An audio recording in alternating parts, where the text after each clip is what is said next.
Assalamualaikum warahmatullahi wabarakatuh. Bismillah, alhamdulillah, wassalatu wassalamu ala rasulillah wa ala alihi wa ashabihi wa mawalah.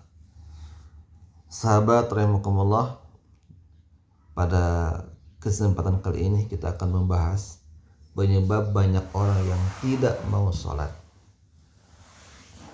Kita ketahui bersama bahwasanya ibadah sholat adalah ibadah yang utama dalam agama kita. Bahkan ibadah sholat disebut dengan tiangnya agama. Sebagaimana sabda Rasulullah SAW, as-salatu imaduddin, faman aqamaha faqad aqamaddin, wa man hadamaha faqad hadamaddin. Ibadah sholat merupakan tiangnya agama. Barang siapa yang mendirikannya, maka ia telah mendirikan agamanya. Barang siapa yang meninggalkannya, maka ia telah menghancurkan agamanya. Bahkan dalam hadis yang lain dikatakan, man taraqas salata faqad kafar. Orang siapa yang sengaja tidak sholat, ia meninggalkan sholat, maka ia telah dipandang kafir. Tapi kita lihat di masyarakat sekitar kita, banyak didapati orang yang meremehkan sholat. Bahkan ada yang berani tidak sholat. Sebuah pertanyaan, apa yang menyebabkan terjadi hal seperti itu? Mari kita gali satu persatu penyebabnya. Yang pertama, kurangnya kesadaran dan pemahaman tentang pentingnya sholat. Boleh jadi itu ada dua faktor. Yang pertama, minimnya ilmu agama. Yang kedua, kurangnya pemahaman tentang manfaat salat.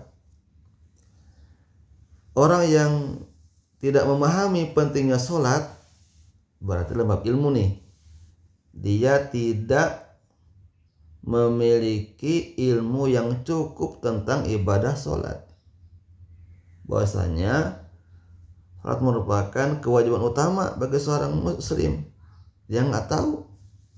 Yang kedua, kurangnya pemahaman tentang manfaat sholat. Mungkin dia tahu bahwa itu wajib bagi dia, tapi manfaatnya nggak dia pahami. Dia nggak paham bahwasanya ibadah sholat itu merupakan sarana untuk ketenangan jiwa, untuk penghapusan dosa, dan yang lainnya.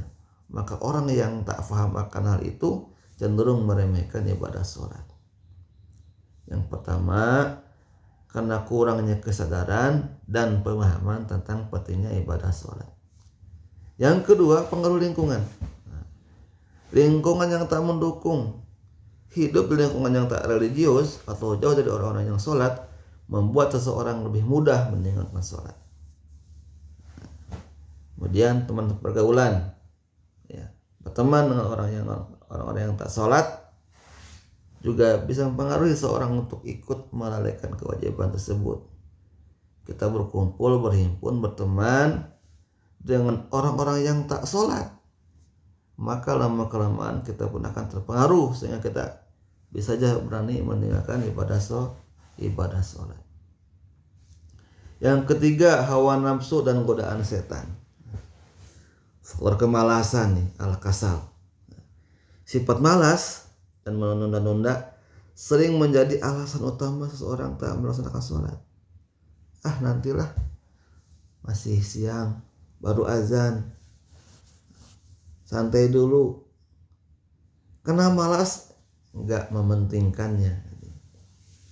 Kemudian godaan dunia, kesibukan dengan pekerjaan, hiburan atau hal dunia lainnya membuat seseorang lupa akan kewajiban sholat sehingga ia berani mengabaikan kewajiban sholat.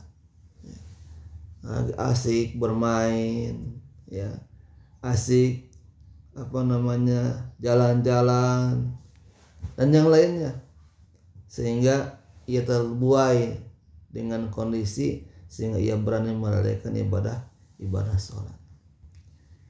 Yang keempat namanya iman. Ini faktor keimanan. Satu, kurangnya yakin akan hari akhir. Ketika seseorang tak yakin akan adanya pembalasan di akhirat, ia cenderung meremehkan ibadah. Wabil khusus ibadah sholat. Nggak yakin akan hari akhir. Yang kedua, enggak takut dengan azab Allah. Lemahnya rasa takut terhadap azab Allah menjadikan seseorang lalai untuk menjalankan perintah Allah. Dalam hal ini ibadah sholat. Enggak takut.